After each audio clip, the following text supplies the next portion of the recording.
Welcome back.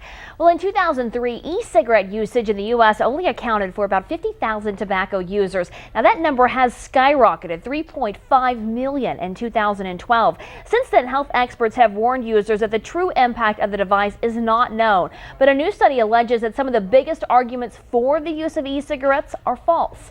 The news had e-cigarette users and enthusiasts sounding off. After a report we aired here at CBS 7, we were contacted by local users who wished to weigh in on that new study. And joining us now live in the newsroom is David Valdez. He's the founder of the West Texas Vaping Coalition. Thank you for joining us today, sir. Thank you very much. Now, to start off, can you just explain to us how an electronic cigarette works? The way electronic cigarette works is you take your e-liquid, put it inside your tank or other device, and there'll be an atomizer inside that device that'll actually take that liquid, turn it into vapor that you in turn can inhale. So is it pure nicotine that's inside the chamber? No, it's not pure nicotine. You have your propylene glycol and vegetable glycerin. That's your base. That's found in pretty much everything in your house and anywhere that you go. You have your flavoring or your liquid, depending on what you have, and then some of them do have nicotine. Now, can you explain to us what the vaping community is like and its reaction to that study released last week? The vaping community is tight-knit. There's a lot of people that I've met in the vaping community that I probably wouldn't have talked to in other terms, and we help each other out.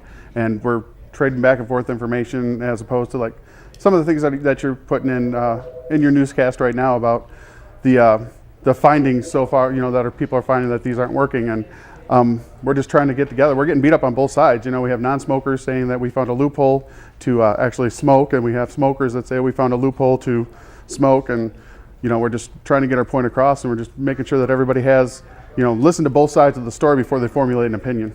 Okay. So the study found that more often than not, e-cigarettes do not help users quit smoking nicotine. What do you say to that? I started smoking the day my mom died when I was 10 years old, and smoked for 30 some odd years. And when I switched over to vaping, I was at 18 milligrams of nicotine, and for the past 3 months I've been at 0 nicotine, so I'm not smoking any nicotine or vaping any nicotine whatsoever. It's just for flavor. So it helped me, and I am proof.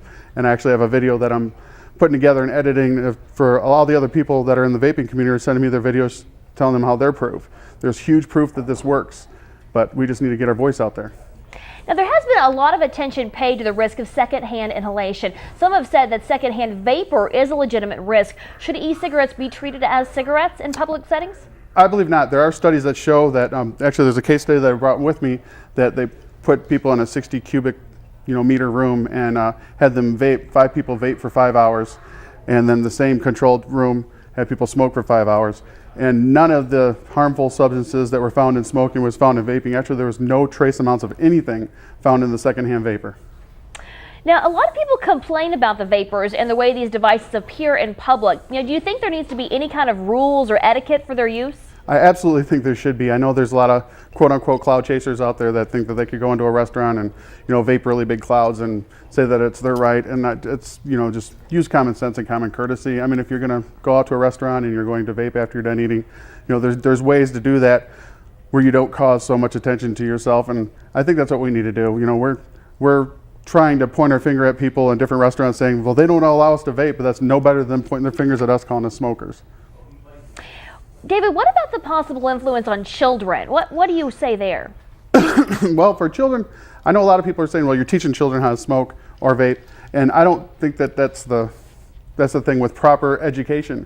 There's certain people out there that, drive without their seatbelts on. There's people that drink, and there's people that, curse. And I think if you educate your children, and I have a 9 and a 10-year-old, and they know far well how much better this is than what I was doing before. Educate them and let them know the benefits and the health benefits from them. And I think if you give them the proper education, they'll make the right decision. What about the potential for using illegal drugs? Do you think that should be a concern?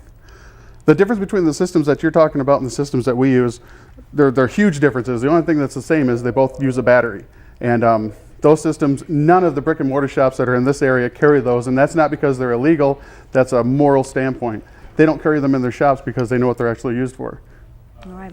Well, we're almost out of time. Is there anything you would like to add? If there's any more information that you want to get, you can hit up West Texas Vaping Coalition or jump online. One of the greatest sites that I get my information from is tasteyourjuice.com by Phil Basardo. He's got a huge area in his website that gives you all the information that you could possibly need.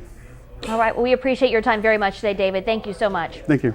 That is David Valdez. He's the founder of the West Texas Vaping Coalition. Thank you for joining us today. And that is all for today's Closer Look. Stay tuned for the CBS 7 News at 5. Have a great evening.